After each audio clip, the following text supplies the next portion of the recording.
This is a 2008 Mercedes diesel MBE 900. One of our pusher buses, Thomas. And we had a problem with the coolant blowing out of the surge tank. And we pressure tested it on a road test, and it was getting up to about 25 psi. So we got compression getting into the cooling system.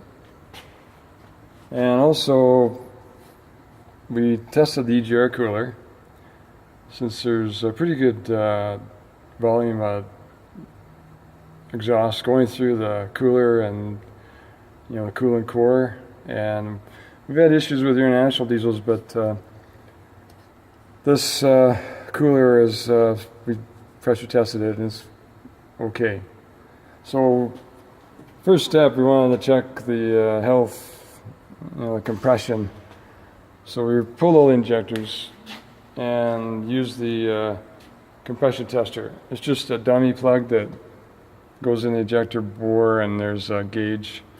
And you have to have a minimum of 400 psi compression.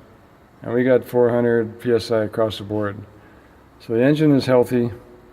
So the next step, we're going to pull the head and get it magnafluxed and pressure tested and just get it the whole works. And if it checks out, we'll probably do the block anyways, check for cracks. It might be a cooling jacket or something, something going on in the head or the block. And definitely have to find the problem, because it's not going to run properly with that much compression in the coolant. And it's, we paid a lot of money for the bus, so we've got to fix it.